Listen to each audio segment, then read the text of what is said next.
Salut, moi c'est Alex, passionné de zoologie, l'étude des animaux. Depuis que j'ai rencontré Marie il y a maintenant plus de 7 ans, on partage une passion commune pour le pays du soleil levant. Au travers de tout notre amour développé pour la culture japonaise au fil des années, est née une curiosité grandissante pour les écosystèmes de l'archipel. Ses forêts, ses jungles, ses montagnes, ses plages, ses fonds marins, et bien entendu sa faune et sa flore. Le Japon s'étend sur plus de 3000 km, offrant une diversité d'habitats tout simplement incroyable. Le 6 avril 2023, j'ai soutenu ma thèse à l'université de Caen, devenant ainsi docteur en biologie marine. Avec Marie, nous avons convenu que la fin de mon parcours universitaire était le moment idéal pour réaliser un de nos rêves. Il faut qu'on en profite un maximum, seulement il y a tellement de choses à voir. Le Japon compte 34 parcs nationaux et des milliers d'îles. Les 4 plus grandes sont Honshu, Shikoku, Kyushu et Hokkaido, sans oublier l'archipel d'Okinawa au sud. Après avoir découvert Tokyo, Kyoto et le mont Fuji, puis exploré les îles Yaeyama dans les 2 premiers épisodes, nous nous dirigeons actuellement vers l'extrême nord du Japon.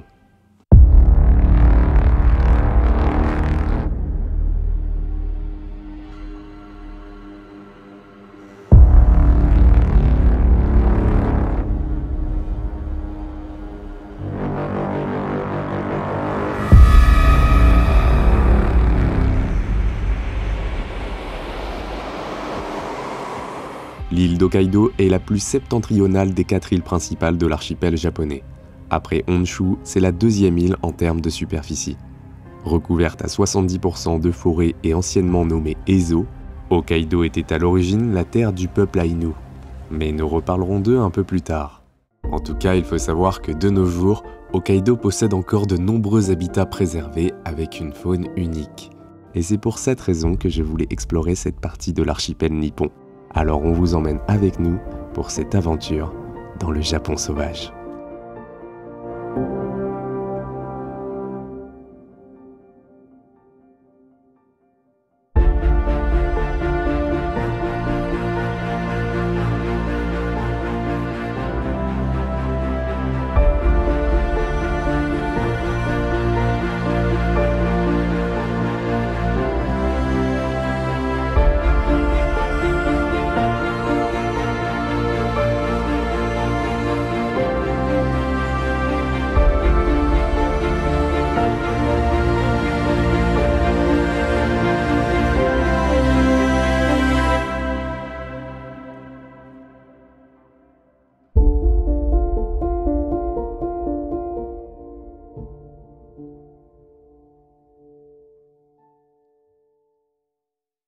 Et on va où là? À Asaidake, dans la montagne. Et on va faire quoi dans la montagne? On va faire du ski. C'était prévu ça? Non, parce que je croyais qu'il n'y avait pas de neige. Et en fait, il y a de la neige. Ça va être sympa. Par une froide nuit d'avril, nous sommes arrivés à Asahikawa. Ressenti de la température? Pas de doute, nous ne sommes plus à Okinawa. Je crois qu'on a pris quelque chose comme moins 20 degrés dans la tronche. On a été récupérer la voiture de location et la première étape a été de s'acclimater à la conduite à gauche, de nuit, avec de la neige et une automatique. Bon, en vrai, ça a été. Il n'y avait pas beaucoup de circulation et on a même eu la chance de croiser nos premiers renards sur la route. On a déjà vu 2 renards. Direction Asaidake Onsen, une petite station thermale située à 1100 mètres d'altitude au pied de la plus haute montagne d'Hokkaido, le mont Asaidake. Le petit village ne compte qu'une douzaine de bâtiments. Il est surtout vivant pendant la saison de ski qui s'étend jusqu'au mois de mai. C'est le QG rêvé pour explorer le parc national de Daisei-Susan, le plus grand parc national du Japon. Daisei-Susan signifie « grande montagne enneigée », une allusion aux 5 montagnes qui dépassent les 2000 mètres au sein du parc. Non, il fait trop froid comparé au tropical. Il est où mon Martin Chasseur? Après une bonne nuit de sommeil, direction le Asaidake Visitor Center. On y trouve un paquet d'informations sur la faune et la flore du parc de Daisei-Susan. J'y ai notamment appris que l'île comptait des grands mammifères récemment éteints, comme la loutre de rivière japonaise ou le loup d'Hokkaido, une sous-espèce endémique de l'île. En 1868, au début de la restauration Meiji, l'empereur met officiellement fin à l'isolationnisme de longue date du Japon par un traité avec les États-Unis. L'agriculture japonaise se modernise et Edwin Don, éleveur de l'Ohio, est engagé comme conseiller scientifique en 1873 par la Kataikushi, l'agence de développement d'Hokkaido. À l'époque, la prédation des loups entrave le développement de l'agriculture sur l'île. Le gouvernement Meiji déclare les canidés animaux nuisibles et charge Dunn de superviser leur extermination. A alors débuté une grande campagne d'empoisonnement de masse impliquant l'utilisation d'appâts contenant de la strychnine associée à un système de primes sur les loups abattus. En 1889, le loup d'Hokkaido est déclaré éteint. Plus tard, l'analyse de son ADN mitochondrial révélera que ses plus proches parents sont les loups d'Amérique du Nord, la divergence ayant eu lieu il y a environ 10 000 ans. En raison du statut particulier du loup dans la culture aïnou, il était interdit aux chasseurs de les tuer avec des flèches empoisonnées ou des armes à feu. Les chasseurs laissaient même une partie de leur prise au loup et l'on croyait que les chasseurs pouvaient partager à leur tour la prise d'un loup s'ils se raclaient poliment la gorge en sa présence. Le voisin du loup d'Hokkaido a malheureusement connu le même sort. Le loup de Honshu, considéré jusqu'à l'époque Edo par les fermiers comme une divinité protectrice des cultures contre les sangliers et les cerfs, est officiellement déclaré éteint en 1905. Plus ancienne, cette sous-espèce serait arrivée du continent asiatique au cours de la dernière période glaciaire via un pont terrestre avec l'île de Sakhalin il y a plus de 100 000 ans. Si vous connaissez le film d'animation Les Enfants Loups Ame-Yuki de Mamoru Hosoda, vous apprendrez peut-être que le père des louveteaux est l'unique descendant du loup de Honshu, exterminé par les hommes. Je reviens rapidement sur la mission d'Edwin Don, c'est-à-dire moderniser l'agriculture japonaise à l'américaine. Eh bien, je trouve que le résultat se ressent pas mal quand on regarde une carte satellite d'Hokkaido, et c'était aussi le cas quand on se baladait dans les campagnes en voiture. Il y a de très grandes zones cultivées, parfaitement géométriques, constituées uniquement de champs sur plusieurs kilomètres carrés, tandis qu'à d'autres endroits, la forêt est omniprésente, avec seulement quelques routes, ce qui retranscrit bien la tardive modernisation de l'île. On imagine sans peine qu'il y a 150 ans, Hokkaido était encore bien plus sauvage qu'aujourd'hui. Il y a une espèce que je rêvais d'observer dans la région, le grand-duc de Blakiston. C'est le deuxième plus grand rapace nocturne au monde après le grand-duc d'Europe, et particularité intrigante, il est essentiellement piscivore. Le challenge est de taille, puisqu'on a recensé entre 100 et 150 individus dans l'entièreté de l'île d'Hokkaido, ce qui en fait un animal extrêmement rare. Bon, assez de lecture. Il est temps de s'intéresser aux sentiers de randonnée. Comment dire ? En choisissant cette région comme destination, je pensais qu'on allait pouvoir randonner dans la montagne en basket et voir ce genre de paysage. J'avoue, j'avais mal calculé mon coût, car ce genre de sentier ouvre seulement en juin et là, il y a un peu beaucoup de neige. Du coup, on a opté pour une balade avec des raquettes. Je n'en avais jamais fait et en vrai, c'était une expérience plutôt cool et relaxante. C'est pas froid, mais un peu quand même, hein. Un peu de neige, il a dit. Un peu de neige.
La chose qu'on devait absolument faire à Asahi-dake, c'était d'emprunter le téléphérique.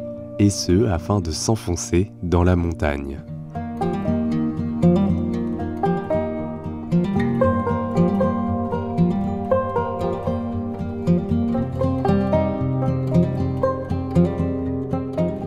Dans les hauteurs se dessine un fabuleux paysage de toundra alpine, sans arbres, avec une magnifique vue sur le mont Asahi, le plus haut sommet d'Hokkaido. Son nom d'origine aïnou est Kamui Mintara, ce qui signifie le terrain de jeu des dieux.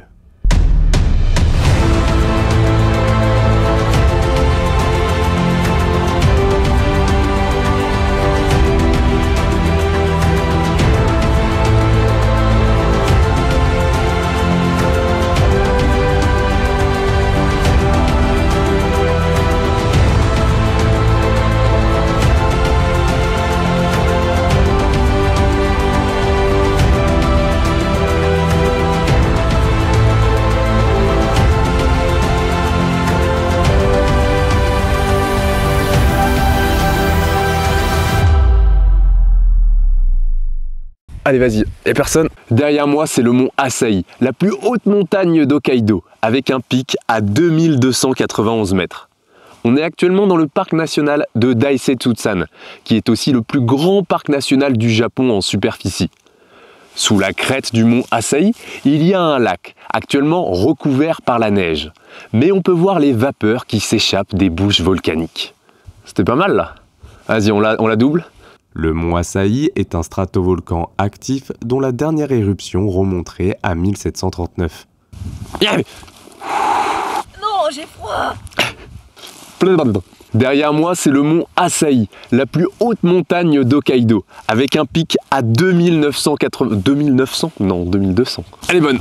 Ah putain, j'en suis mis dans la gueule. Putain, j'ai froid, j'ai le genou par terre. Ah ouais, et j'ai oublié de vous dire, Asahi, c'est aussi une marque de bière. J'ai trouvé un poignard de glace.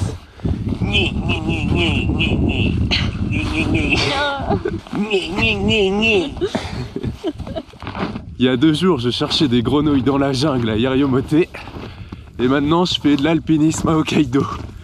J'aime bien les extrêmes de température.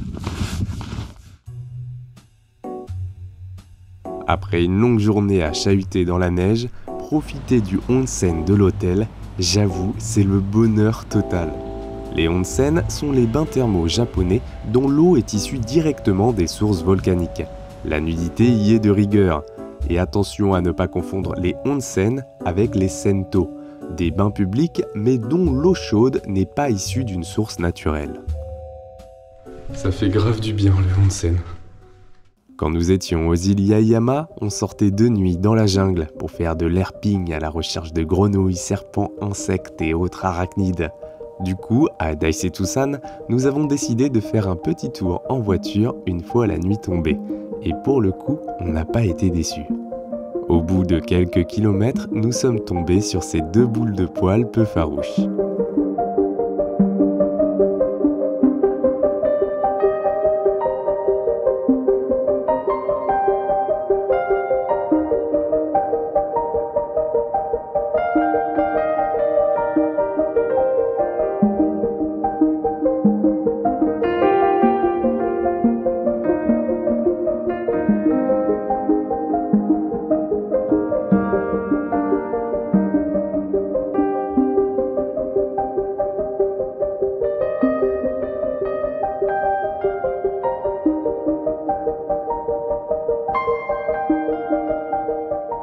Pour les personnes qui ont vu le film Pompoko des studios Ghibli réalisé par Isao Takahata, vous savez sûrement ce qu'est un tanuki. Pareil pour les fans d'Animal Crossing, puisque ce radin de Tom Nook en est inspiré. En France, on l'appelle le chien vivrain, car ouais, malgré son allure de raton laveur, le tanuki est bien un canidé. Il est donc beaucoup plus proche des renards et des loups. On est sur un mammifère qui pèse entre 3 et 10 kg. Le tanuki est originaire de l'Est de l'Asie, mais au siècle dernier, il a beaucoup été élevé en Europe pour sa fourrure. S'ensuit une histoire à peu près similaire à celle du ragondin, évasion et lâcher de tanuki dans la nature. Aujourd'hui, il est en pleine expansion dans toute l'Europe. Le tanuki est un omnivore opportuniste à tendance nocturne, donc un mode de vie qui se rapproche de celui du renard roux.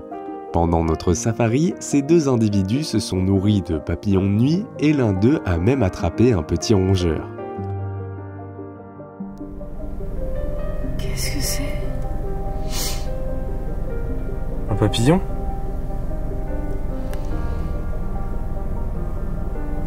Tu le filmes? Ah ouais, il est en train de manger un papillon.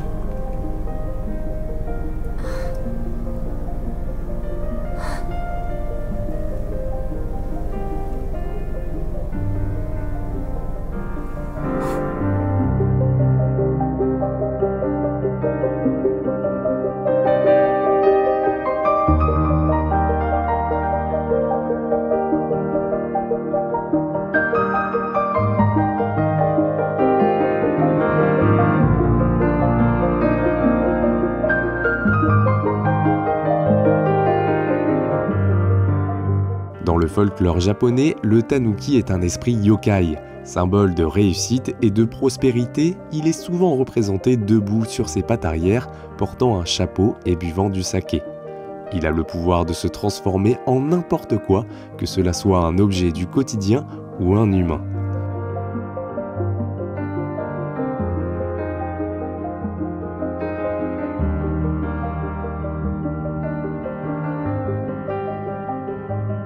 C'est un farceur qui s'amuse de nous. Il existe de nombreuses légendes et j'avoue que certaines sont plutôt glauques. Pour finir sur une touche d'humour, comment ne pas évoquer sa capacité à étirer son scrotum? Ouais, dans certains cas, se servir de la peau de ses couilles, c'est un réel avantage.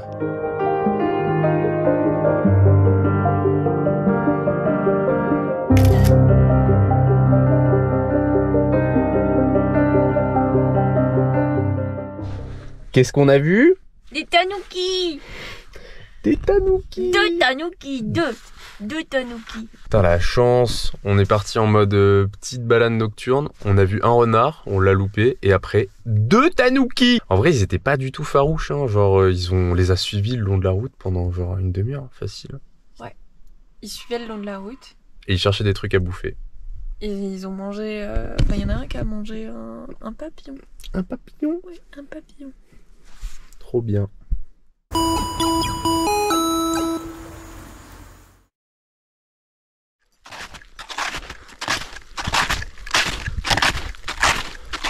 Bon, là on est parti pour aller poser le piège photo à Hokkaido.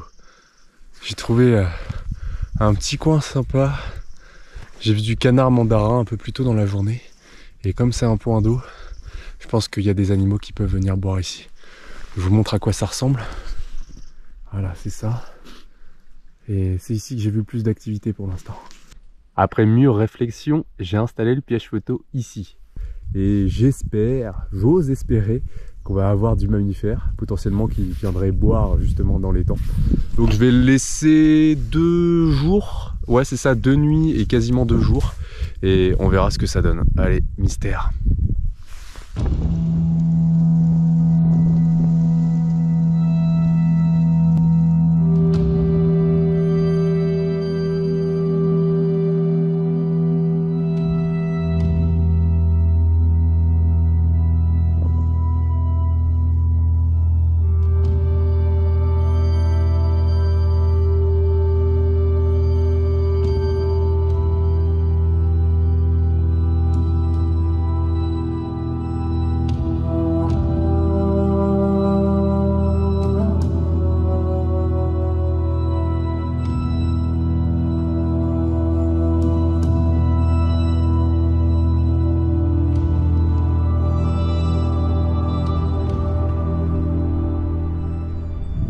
Ok, on est 36 heures plus tard et je viens chercher le piège photo que j'ai posé près de l'étang. Il a pas bougé, il est tout beau, il y a même un petit peu de neige dessus. Et j'espère qu'il va y avoir de belles observations. Je pense que c'est le bon moment pour vous parler un peu du passé d'Hokkaido. Remontons le temps, il y a plus de 3000 ans, quand les Aïnous peuplaient les îles Kuriles, l'île de Sakhalin, le sud de la péninsule du Kamtchatka, ainsi que l'archipel japonais. Près d'un millénaire avant l'arrivée des ancêtres des Japonais actuels, le peuple Yamato, qui est l'ethnie majoritaire au Japon de nos jours. Plusieurs thèses historiques s'entremêlent, mais il semblerait que les Aïnous ont peu à peu été refoulés vers le nord par les Japonais. Quelques batailles ont eu lieu, mais les Aïnous ont peu résisté face à l'envahisseur, en raison de leurs croyances selon lesquelles la terre n'appartient à personne. Puis, dans les années 1600, les premiers Japonais s'établissent à Hokkaido, une dizaine de milliers de pêcheurs, marchands et cultivateurs. C'est à cette époque que les Japonais débutent une assimilation forcée sur les Aïnous, et certaines coutumes sont alors interdites. Mais globalement, l'île reste encore très peu peuplée, jusqu'au XIXe siècle. En 1799, sous la pression grandissante des Russes et de navires étrangers dans la région, l'île d'Ezo passe sous l'administration du shogun.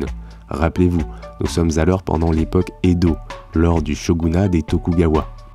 En 1868, lors de la défaite des Tokugawa et de la restauration de Meiji, une partie des forces restantes du shogunat, dirigée par Takeaki Enomoto, se réfugie à Hokkaido, où ils instaurent l'éphémère république d'Ezo.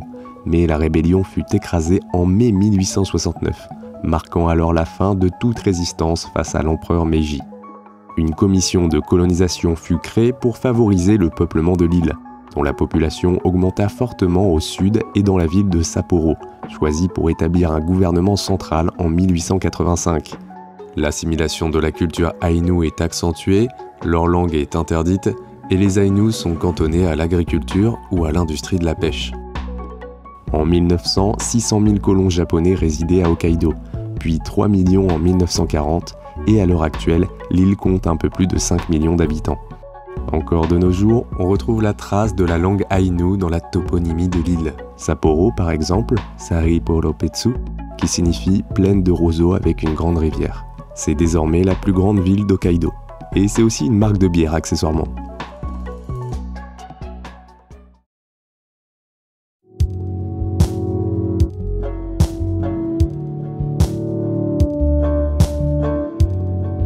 Le lendemain matin, nous sommes partis explorer la région plus en profondeur.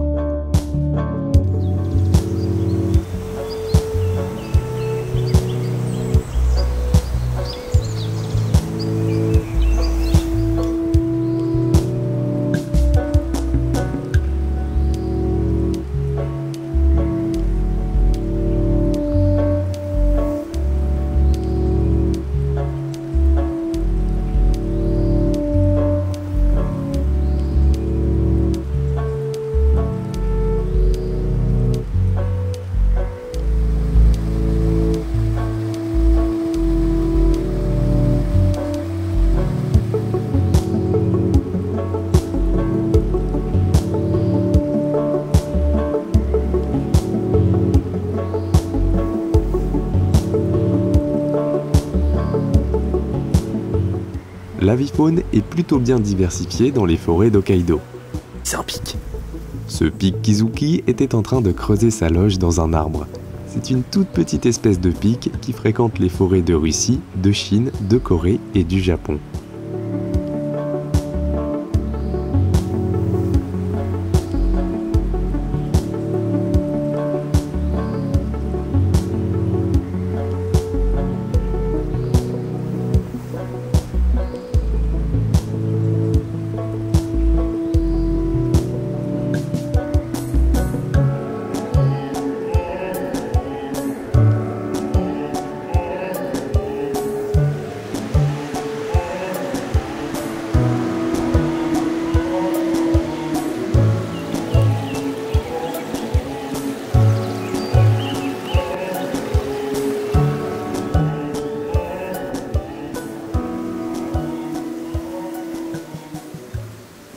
C'est en suivant le sentier le long d'un ruisseau que nous avons aperçu la pépite ornithologique de cette excursion.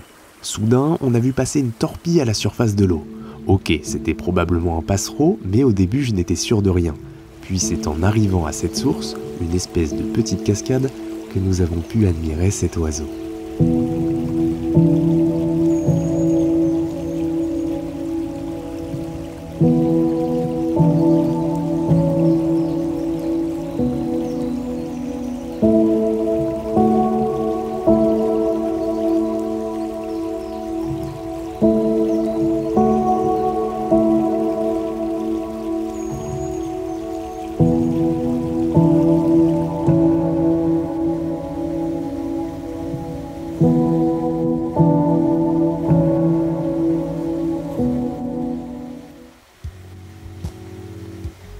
Forcément, j'ai d'abord pensé à une espèce en particulier, le cincle plongeur.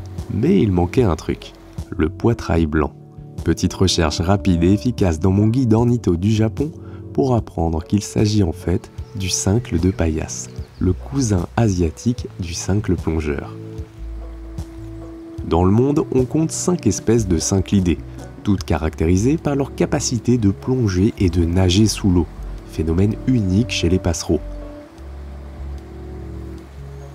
Avec ses 22 cm et ses 87 grammes, le cincle de paillasse est le plus grand de tous les cinclidés. Les adultes plongent pour se nourrir de décembre à avril, période durant laquelle les organismes benthiques de grande taille sont alors plus nombreux.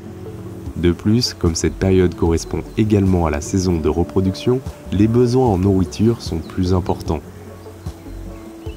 En observant le déplacement des cincles, on a vite compris qu'une nichée devait se trouver derrière la petite cascade. Nous avons clairement identifié 2 individus. Le couple faisait sans cesse des allers-retours pour nourrir les jeunes.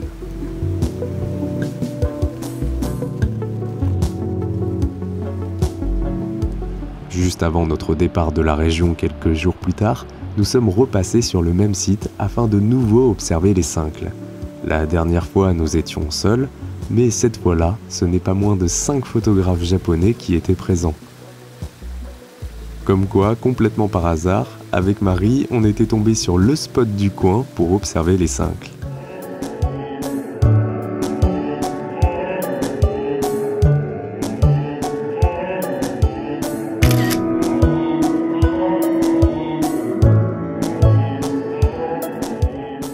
La petite cascade derrière laquelle les cincles ont élu domicile est en fait la source d'approvisionnement en eau de la ville de Higashikawa, l'une des rares villes d'Hokkaido à pouvoir se vanter d'avoir de l'eau de source pure acheminée dans toutes les maisons de la région.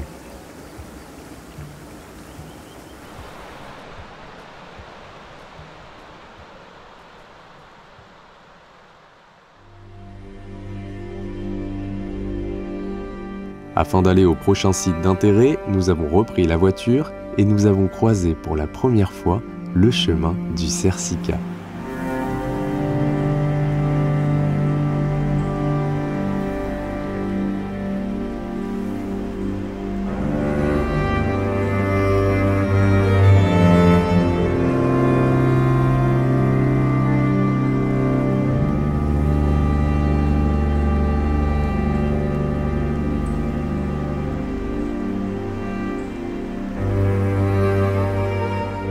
C'est un grand cervidé, mais plus petit que notre cerelaf, qui est d'ailleurs un proche parent et avec lequel il peut s'hybrider.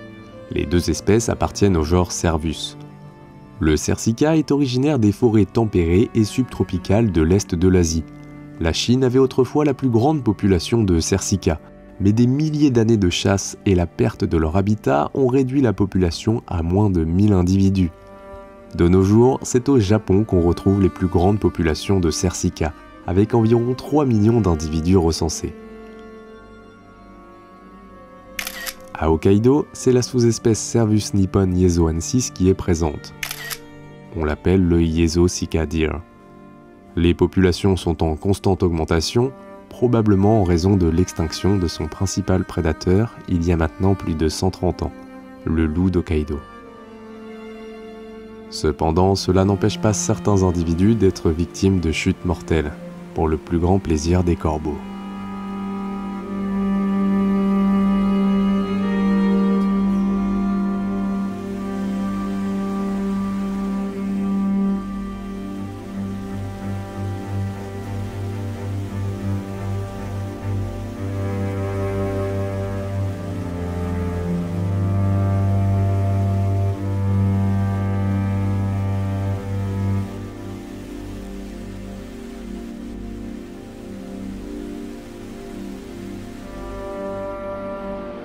Nous sommes dans les gorges de Tenikyo, là où coule la rivière Shubetsu.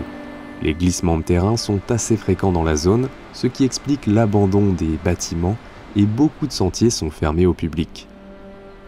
Seulement, nous étions quand même venus pour une chose, les cascades de Hagoromo.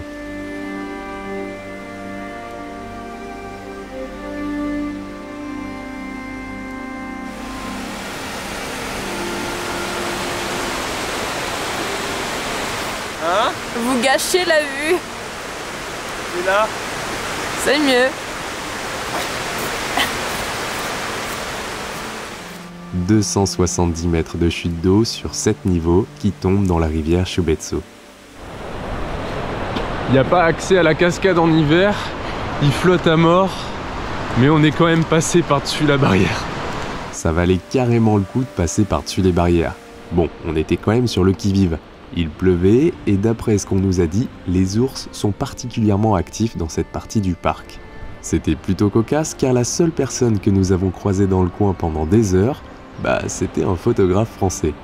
Nous n'avons pas vu de plantigrade, mais tout comme moi, l'ornithologue amateur était focalisé sur un magnifique petit passereau. Le rossignol à flanc roux appartient à la famille des Muscicapidés, tout comme le rouge-gorge.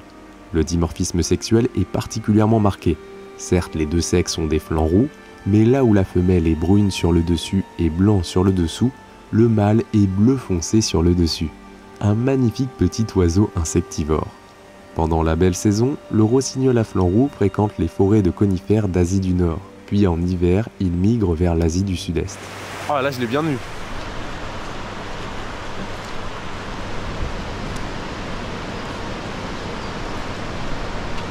Oh, la taille du truc.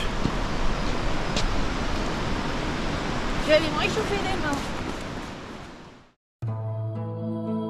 Autre lieu touristique important de la région, voici le Blue Pond, un étang artificiel situé le long de la rivière Biei. Tu touches pas ton nez avec ta langue? Si, je l'ai touché là. Ah ouais? Ouais, venez voir, il est tout mouillé. Ok. Le mont Tokachi, localisé non loin, est entré plusieurs fois en éruption au cours du siècle dernier, causant la mort de nombreuses personnes. L'étang a donc été construit dans les années 80 afin de protéger les constructions environnantes face aux coulées de boue volcanique. Cette couleur bleu turquoise de l'eau s'explique par la présence d'hydroxyde d'aluminium colloïdal dans l'eau. Et voici en partie le responsable, les chutes d'eau de Shilaige.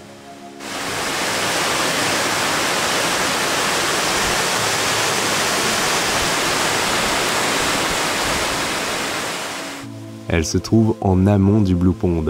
L'eau qui ruisselle le long des parois charrie l'aluminium présent dans la falaise jusqu'à l'étang artificiel. En vrai, je me dis c'est quand même fou. Quelques semaines après la soutenance de ma thèse, l'aluminium me suit jusqu'au bout du monde. Ok. Bon, c'est pas tout ça, mais il fait faim. Alors go se faire un gros sushi avant de vous emmener dans une autre région d'Hokkaido. La voiture est quasi indispensable afin de profiter pleinement de la nature à Hokkaido. Les transports en commun sont très loin d'être aussi développés qu'à Honshu. Notre prochaine destination, c'est la péninsule de Shiretoko, une région située dans le nord-est d'Hokkaido qui donne sur la mer d'Okhotsk. On est parti du parc naturel d'Aise-Tsusan et là direction Shiretoko qui est à peu plus de 4 heures de route. Et on a déjà croisé pas mal de cerfs sur la route et un renard. En raison de sa position isolée, Shiretoko est l'un des parcs nationaux japonais les mieux préservés, classé au patrimoine mondial de l'UNESCO en 2005. En langue aïnou, Shiretoko signifie « l'extrémité de la terre ».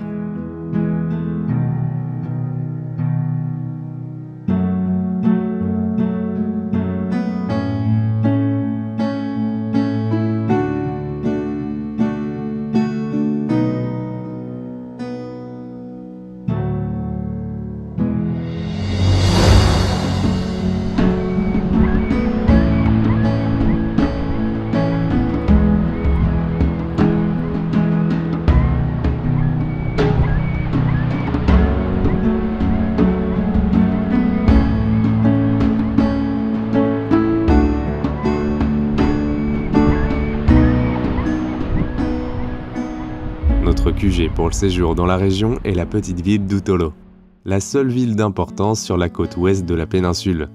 Le gros bloc de béton là-bas avec les dauphins sur la façade, c'est notre guest house pour les 3 jours. Petit ravitaillement obligé à l'unique 7-Eleven de la ville. Situé à l'entrée du parc national, Utolo sert de point d'embarquement pour les excursions en bateau le long de la côte. Le port a une petite ambiance de village de pêcheurs, et de nombreux rochers se dressent le long du rivage. Celui-là, avec sa forme de T-Rex, c'est le Godzilla Rock. Mais le rocher le plus intéressant, c'est lui, Olonko. En aïnou, la pierre qui se pose là. Du haut de ses 60 mètres, on le voit de partout dans la ville. C'est un havre de paix pour de nombreuses espèces d'oiseaux qui y nichent. Il existe un étroit sentier qui permet de monter tout en haut pour observer les oiseaux à bonne distance.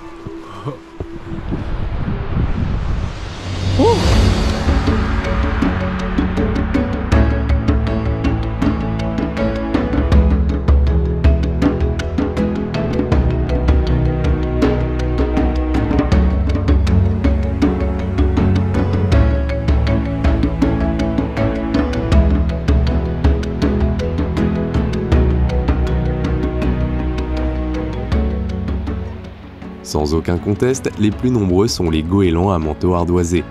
C'est une espèce qui fréquente la côte est de la Sibérie, la péninsule de Seward en Alaska, ainsi que la mer d'Okhotsk. Il ressemble un peu à notre goéland argenté avec ses pattes roses, mais son manteau est tout de même plus foncé.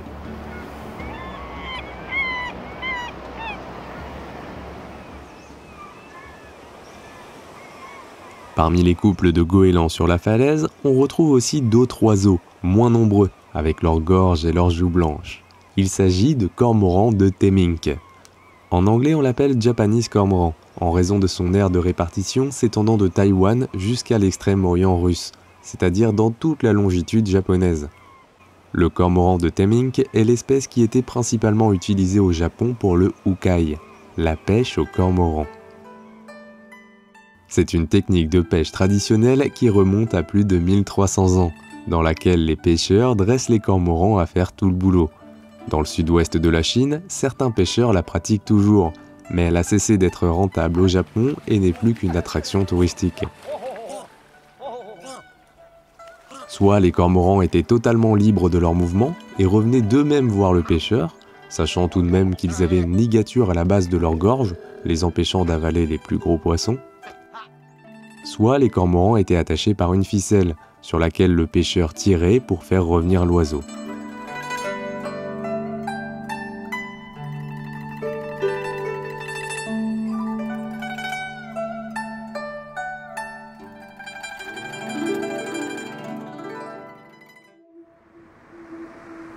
À un moment, en contrebas de la falaise, Marie a aperçu plusieurs canards en couleur plutôt flashy dans les vagues. Ils ont un peu de blanc. Ouais. Après identification avec mon guide ornitho, il s'agit de l'arlequin plongeur. Bien évidemment, ce sont les mâles en plumage nuptial qui portent ce costume exubérant. La femelle est brune uniforme avec la poitrine blanchâtre, 2 taches blanches devant les yeux et une bien plus nette sur le côté de la tête.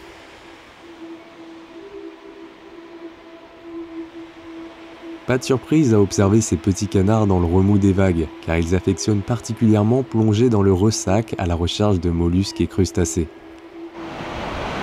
Il y en a un qui a plongé en voyant la vague. Ils se font bolos par les vagues. Un peu, ouais. Il existe 2 grandes populations, une dans le Pacifique Nord, à laquelle ces individus appartiennent, et l'autre dans l'Atlantique Nord-Ouest, mais qui semble davantage menacée. Nous sommes revenus plusieurs fois sur ce spot et à chaque fois les arlequins étaient présents.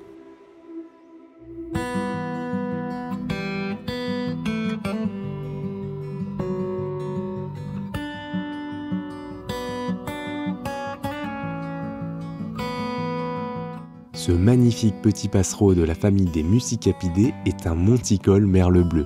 Ouais, malgré son nom, il n'est pas apparenté au merle, qui est un turdidé. L'oiseau possède une vaste aire de répartition allant du sud de l'Europe à l'Afrique du Nord, en passant par le Proche et le Moyen-Orient jusqu'à l'est de l'Asie. C'est un omnivore qui affectionne les milieux escarpés, et notamment les falaises en bord de mer. Le rocher Olonko est donc un habitat idéal, où il peut nicher dans les anfractuosités.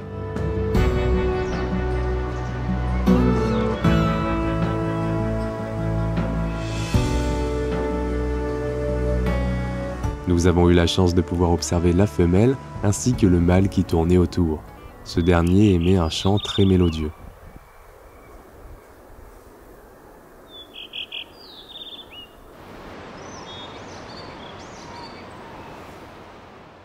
Sur la mer d'Okhotsk, on peut admirer la glace se former en hiver. C'est même le point le plus méridional de l'hémisphère nord où un tel phénomène est observable. À Utolo, des excursions sont carrément organisées avec les touristes pour aller se balader sur la glace. En janvier-février, la mer gelée de la péninsule de Chiletoko est l'habitat du majestueux pigargue empereur, aussi nommé pigargue de Steller. Avec une envergure médiane de 2,20 m et des records à plus de 2,50 m, c'est l'un des rapaces les plus grands du monde. Malheureusement pour nous, en cette fin d'avril, il est déjà reparti depuis plusieurs semaines vers le nord. Mais nous, on a vu des moineaux friqués et c'est quand même plus stylé qu'un aigle géant.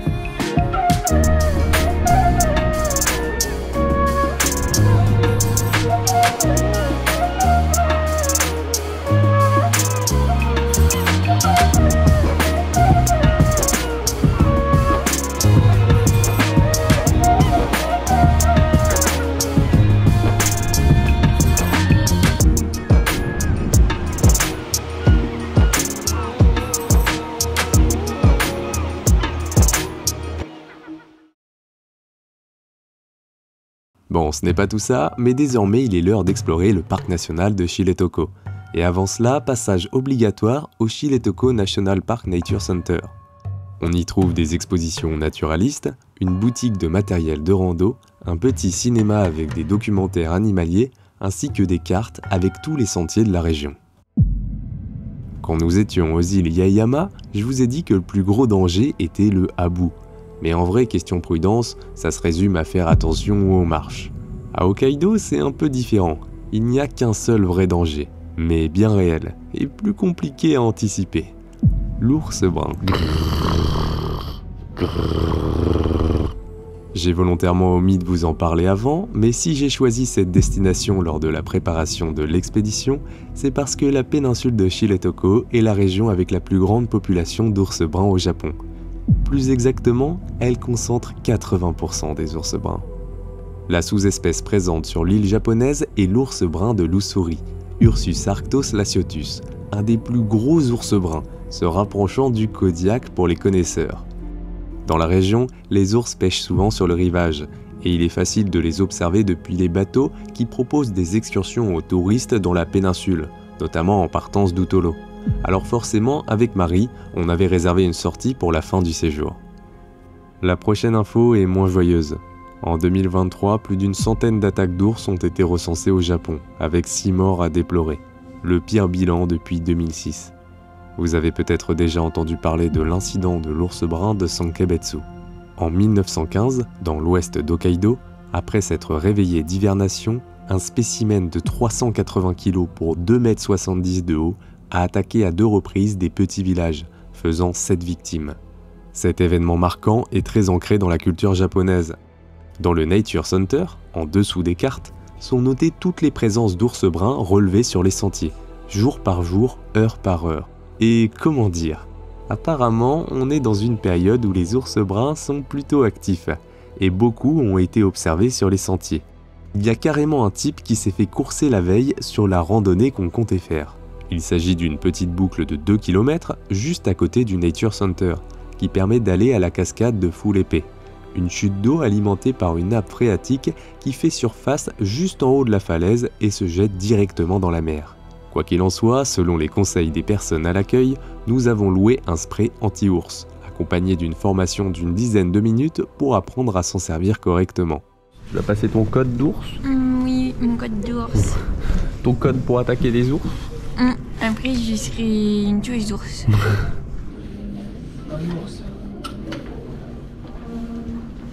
Oh, ça l'ours. Attention, faut tenir 5 secondes. Ce court laps de temps, infime à l'échelle de Marie et Alex, a suffi à plusieurs ours bruns qualifiés de problématiques par les rangers pour aller squatter le sentier menant à la cascade de Full Épée. On a essayé de négocier vite fait, mais pas moyen. Les rangers du parc ont fermé l'accès à la boucle pour la matinée. Et on nous a conseillé de revenir dans l'après-midi pour vérifier si la situation s'était débloquée. En vrai, aucun problème, on s'est rabattu sur un autre bail qu'on voulait faire de toute façon. Les Chiletoko Goko Lakes, un ensemble de 5 mystérieux lacs au milieu d'une forêt primaire. À certaines périodes de l'année, l'accès se fait obligatoirement avec un guide. Là encore, c'est en fonction de l'activité des ours. Et banger, on est pile dans la dernière semaine où la zone est encore accessible sans guide. Car j'avoue que dans ce genre d'environnement, j'aime bien explorer avec le moins de monde possible autour de moi. Avant de partir, nous visionnons tout de même une vidéo sur les règles à respecter pour préserver le site. Et quoi faire en cas de rencontre avec un ours brun, car cette fois, pas de spray. En effet, les personnes à l'accueil nous l'ont déconseillé, car d'un point de vue statistique, les sprays anti-ours sont plus dangereux pour les randonneurs que pour les ours. Et ils ont davantage tendance à envenimer les situations. Bon, on est bien arrivé dans la péninsule de Shiretoko. On est à l'extrême est d'Hokkaido. Et là, on est plus précisément dans la région des 5 lacs. On est dans la région du Japon où il y a la plus grande population d'ours bruns. Et comme c'est possible qu'on en croise sur le sentier, on a eu un cours de quoi faire pour éviter de croiser des ours bruns, même si j'avoue que moi je cherche à en croiser. Et apparemment, faut crier des trucs pour dire aux ours qu'on est dans le coin.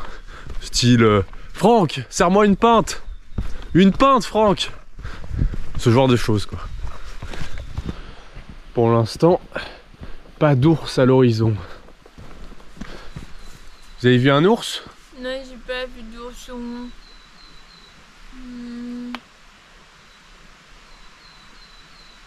Pas d'ours à l'horizon.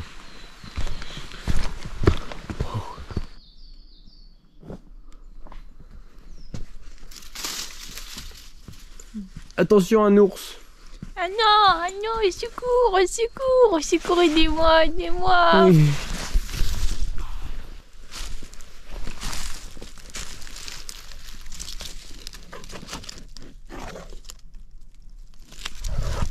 C'est un ours, vous pensez? Non. Imagine, un petit ours qui vient se poser sur la branche. Un petit ours? Ouais, tu vois, sur la petite branche là, il se pose. Un ours sur la branche? Ah ouais. Ouais, c'est stylé.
Le panorama sur la chaîne de montagnes Shiretoko est juste grandiose.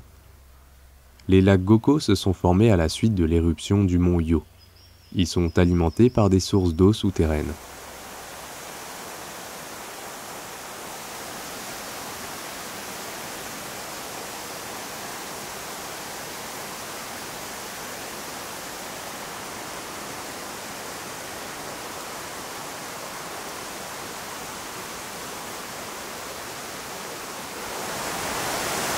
À mon avis, celui qu'on avait vu mort, là, mangé par le corbeau, il a dû se casser la gueule comme ça. Hein. Mais qui revoilà, nos amis les Cercica, et pas quelques-uns, car sans exagérer, je crois qu'on a dû croiser le chemin d'une 60aine d'individus pendant ces quelques jours à Shiretoko. C'est simple, il y en a tellement que les Japonais ont décidé de descendre la limite de vitesse de la plupart des routes à 40 km/h, car avant ça, il y avait beaucoup trop de collisions avec les cervidés. Bonjour. Bonjour. Vous avez peut-être déjà entendu parler ou même vu les cerfs de Nara, non loin de Kyoto. Eh bien, ce sont des cerfs sika. Ces derniers sont considérés comme les messagers entre les mortels et les kami. À chaque balade dans la forêt, quand je croisais les cervidés, je me croyais dans Princesse Mononoke.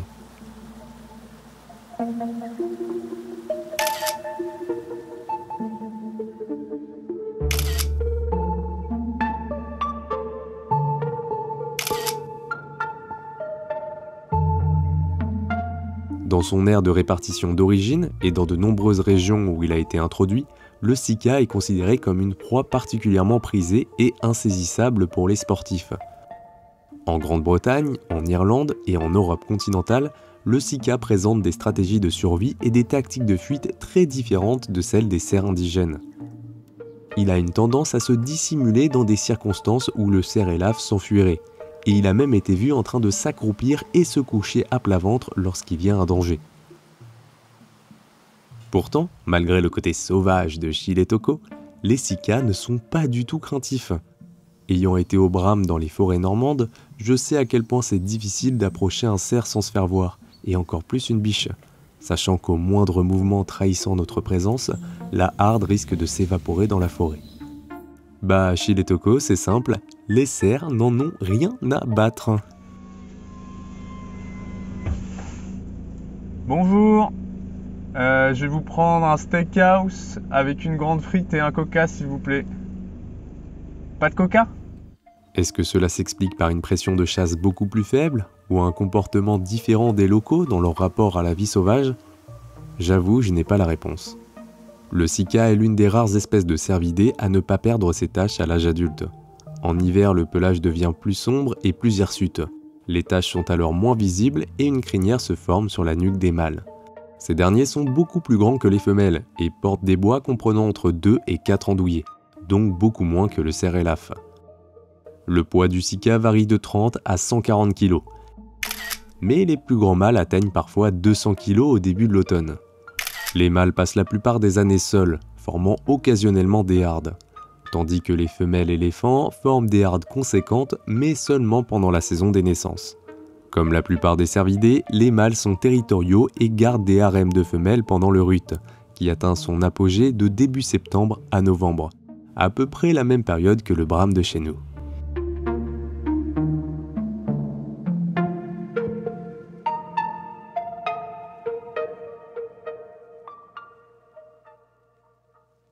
Après la matinée passée au lac Goko, nous sommes revenus au Nature Center pour voir si la situation avec les ours problématiques s'était débloquée.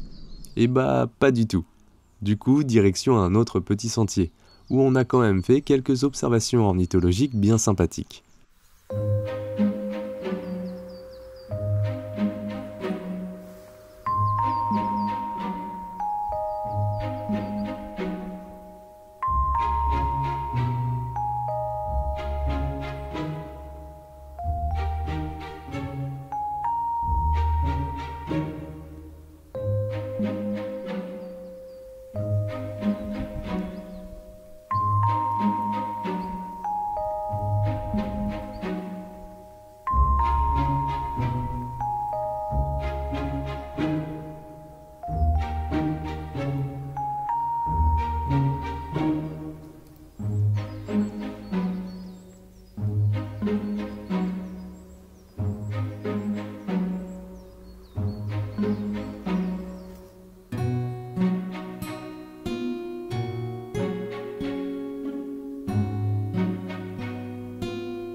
Cette plante-là, on la voit vraiment partout, c'est un truc de ouf. Je l'ai vu beaucoup déjà au premier parc national à Daisetsu-san. Et là, à Shire-toko, bah, il y en a un paquet, quoi. Ces plantes appartiennent au genre Sasa, de petits bambous à rhizomes vigoureux qui forment des bosquets de tiges dressées dans le paysage. Ils sont très communs à Hokkaido. Dans la mythologie Ainu, Il existe des créatures qui vivent sous terre et dans les tiges de certaines plantes. Ces sortes de petits lutins sont appelés les Kolopokulu, des esprits sylvestres qui apparaissent aux voyageurs perdus pour guider sa route. J'en connais un qui a tout pompé. Avec Marie, comme on adore les chutes d'eau et qu'on n'en voit jamais assez, en même temps on a loupé celle de Full Épée, on a été voir les cascades d'Oshin-Koshin. Plutôt stylé.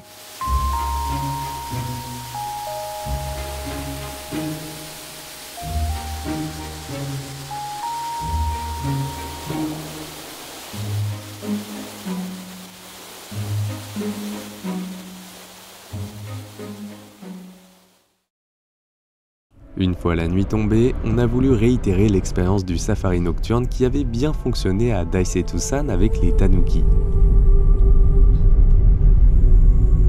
Par contre, ouais, t'aurais mis ton piège photo ici. Au programme, plus d'une vingtaine de cercicas. Il y en avait vraiment partout. Et avec leur tapedum lucidum, ça donne un petit côté angoissant.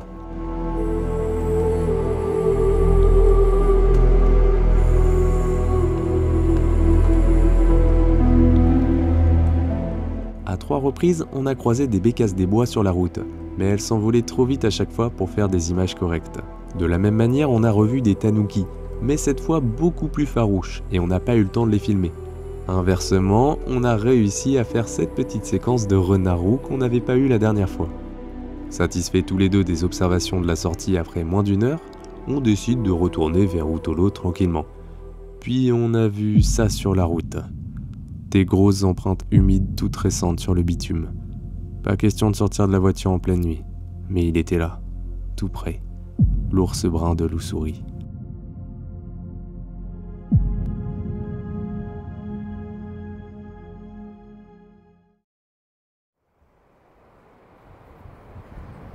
Aujourd'hui, c'est notre dernier jour à Shiretoko et par la même occasion à Hokkaido. On a 2 croisières de prévues dans la journée. Une première à Rosu le matin, à l'est de la péninsule, et une deuxième l'après-midi à Utolo, à l'ouest de la péninsule. Pour aller à Rosu, il faut emprunter la passe Shiretoko, la 334 comme j'aime l'appeler.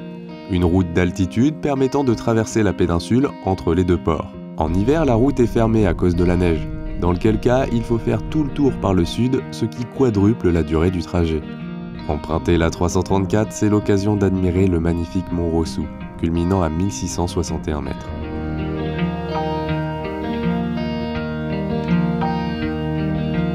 Ça, c'est le mont Rosu.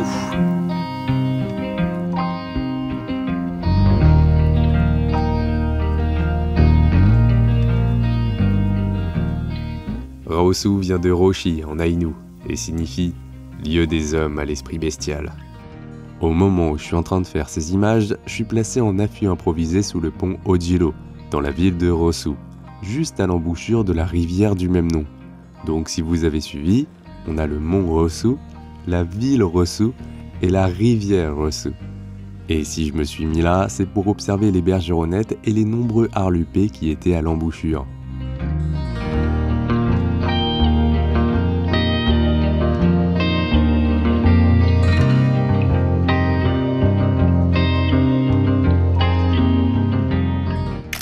Un magnifique canard plongeur au long bec rouge effilé.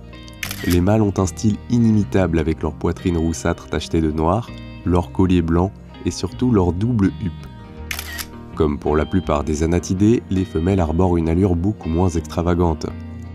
Le harlupé est la seule espèce du genre Mergus à fréquenter les eaux salées, affectionnant les littoraux et les estuaires. Ce groupe d'individus était en train de remonter la rivière tout en plongeant à la recherche de poissons et d'invertébrés.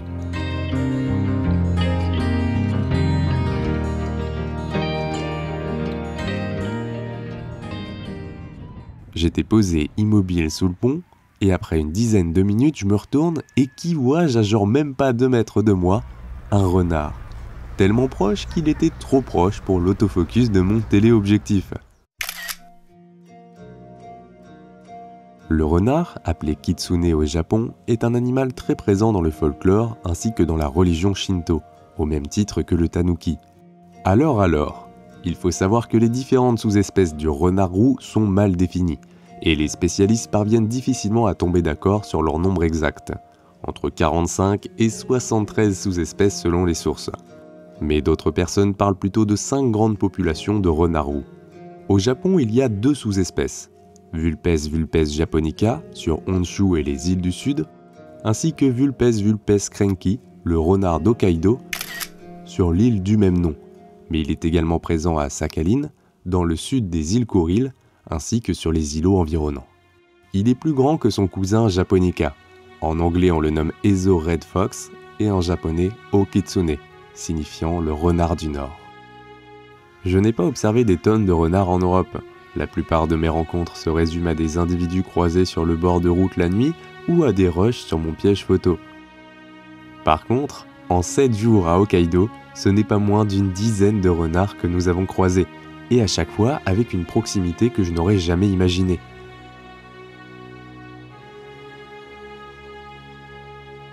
Certes, cela reste des animaux sauvages, mais j'avais le sentiment, quand ils me regardaient dans les yeux, qu'ils n'avaient aucune peur de l'homme. L'individu que j'ai surpris derrière moi sous le pont est resté pendant plusieurs minutes dans un périmètre de 5 mètres autour de moi en train de chercher de la nourriture. Puis quand il s'est éloigné, je l'ai suivi un petit peu. Nani ? Et à ma grande surprise, il se baladait ouvertement en plein jour dans les rues de la ville. Les renards roux sont largement répandus dans les prairies et les montagnes d'Hokkaido. Ils sont omnivores et se nourrissent de micro-mammifères, d'invertébrés, de fruits. Mais nombreux sont les goupils qui se sont acclimatés à la recherche de nourriture en zone urbaine.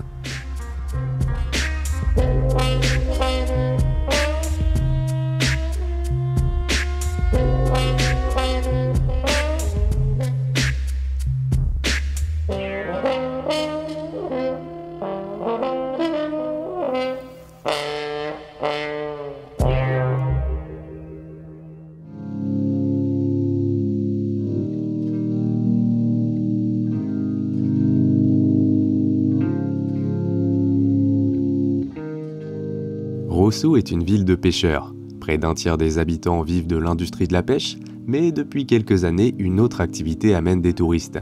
L'observation des cétacés dans le détroit de Nemuro, qui est situé entre la péninsule de Shiretoko et l'île de Kunashia, l'une des 4 îles Kuriles administrées par la Russie et contestée par le Japon.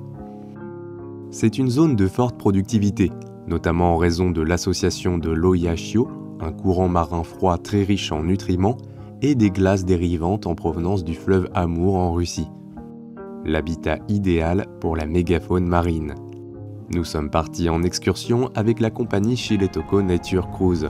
Sur leur site, on a accès à toutes les données d'observation d'oiseaux et de mammifères dans le détroit, avec à chaque fois le pourcentage d'observation d'une espèce pour chaque mois de chaque année. Et ce qui est plutôt cool, c'est qu'on a accès jusqu'aux données datant de 2006. Le moins qu'on puisse dire, c'est que la diversité des mammifères est plutôt élevée. Grand cachalot, dauphin à flanc blanc du Pacifique, orque, marsouin commun, marsouin de Dole, rorqual commun, baleine à bosse, baleine de mink, bérardie de Baird, lion de mer de Steller, phoque tacheté, phoque annelé. Bien entendu, tous ne sont pas présents dans le détroit au mois de mai, mais nous sommes partis avec l'espoir d'en voir un maximum. Je vous préviens tout de suite, c'était pas évident de filmer depuis le bateau et je me suis vite rabattu sur la photo. Parmi les oiseaux marins observés, c'est une espèce largement répandue dans le Pacifique Nord qui a retenu le plus mon attention, le macareux rhinocéros. Appartenant lui aussi à la famille des alcidés, c'est un cousin de notre macareux moine. Il doit son nom à l'excroissance blanchâtre verticale qu'il arbore à la base supérieure du bec, ce qu'on appelle le rang photèque. Cette corne possède la propriété d'être fluorescente, remplissant ainsi un rôle dans la signalisation et la reproduction. Nous avons aperçu plusieurs espèces de laridés dans le détroit, des mouettes rieuses, nos amis les goélands à manteau ardoisé, ainsi qu'une nouvelle coche dans le Pokédex, le goéland à queue noire, qu'on retrouve principalement sur la côte occidentale de l'océan Pacifique. Il possède une queue noire, des pattes jaunes, ainsi qu'une tache rouge et noire à l'extrémité du bec.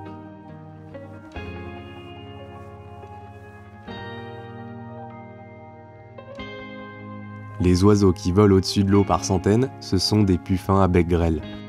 De très bons plongeurs qui se nourrissent essentiellement de krill et sont connus pour coopérer avec les bancs de harengs du Pacifique pour la chasse aux euphausiacées.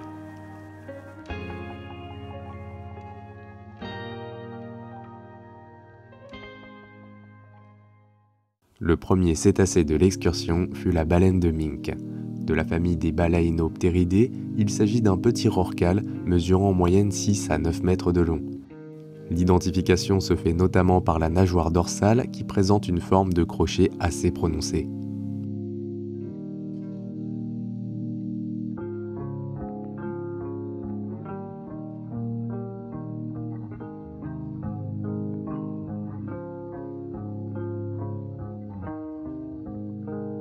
Ce fut ensuite au tour de la baleine à bosse de venir nous montrer sa bosse.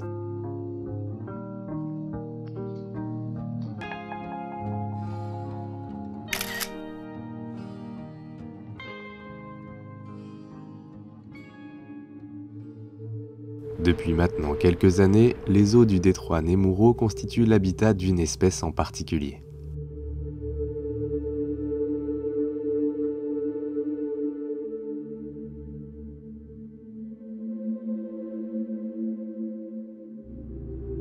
L'orque. On ne connaît aucun prédateur naturel à l'épaulard. C'est le plus grand dauphin du monde, 9 mètres et 9 tonnes pour les plus grands mâles. Les orques vivent dans tous les océans et quasi toutes les mers du monde. Les plus grandes populations se retrouvent dans les eaux de l'Antarctique. Mais retenez bien que le détroit Nemuro est le seul endroit en Asie où les orques figurent parmi les espèces cibles de l'écotourisme et font l'objet d'observations régulières. Les orques sont très sociables, parmi les rares animaux à transmettre du savoir aux générations suivantes, des techniques de chasse ou tout simplement du dialecte. Les comportements vocaux sont souvent spécifiques entre les familles d'orques. Sans réserve, on peut parler de culture. Le dimorphisme sexuel est prononcé, puisque l'aileron dorsal du mâle est triangulaire et beaucoup plus grand, atteignant 2 mètres de haut. Chez la femelle, en plus de sa taille réduite, l'aileron est falciforme.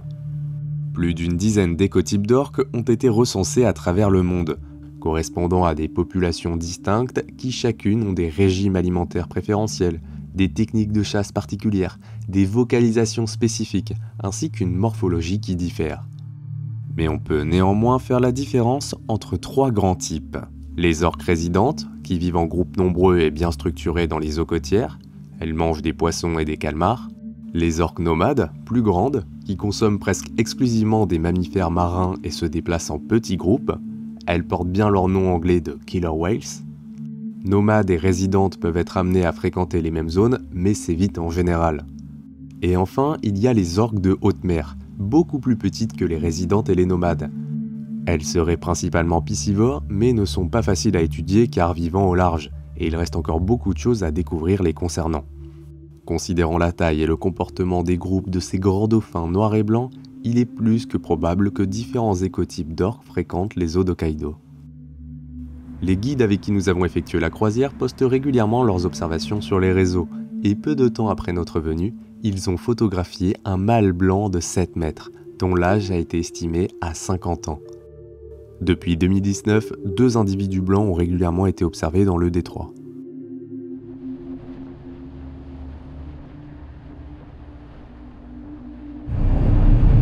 Vous avez vu des orques? Oui, j'ai vu des orques, des baleines. J'ai froid. La religion des Aïnous est de type animiste. Ripun Kamui, qui peut se traduire par le dieu du large ou la divinité des océans, est souvent représenté par une orque. Concernant les montagnes, la principale divinité est Kimun Kamui, et sans surprise, c'est un ours, protecteur de toute vie terrestre. Justement, notre croisière de l'après-midi à Utolo avait pour objectif l'observation des ours sur les rives nord de la péninsule. Malheureusement, on ne contrôle pas tout, et faute de la météo, la sortie a été annulée. Pour rappel, c'était notre dernier jour à Hokkaido. Se balader en forêt restait alors notre ultime chance d'observer l'animal. C'est notre dernier trail dans le territoire des ours, et on n'en aura pas vu un seul. On n'a pas vu d'ours! Non. Au final, après quelques heures de randonnée, nous n'aurons vu que des indices de présence du plantigrade. Pendant des siècles, les Aïnous ont pratiqué une cérémonie religieuse nommée Yomante. Des ours ont été capturés, puis élevés et nourris pendant des années dans des cages en bois. Une fois adultes, les ours étaient sacrifiés afin de remercier l'esprit de l'ours et garantir le succès des chasseurs.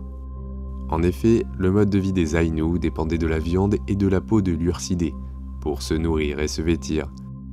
La cérémonie fut interdite par les Japonais pendant la période d'assimilation de la culture Aïnou, mais elle s'est poursuivie clandestinement pendant des siècles. De nos jours, cette tradition a été abandonnée.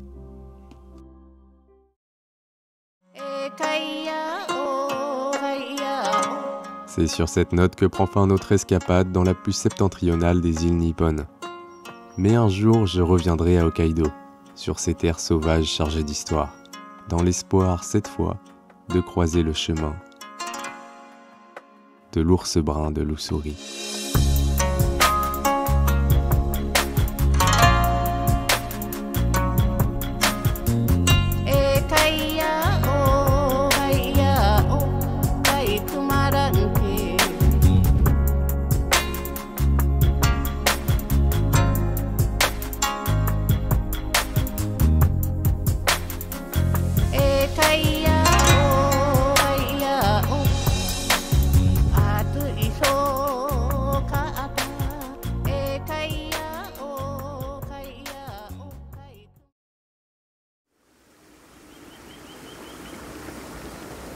Voilà, c'est enfin terminé.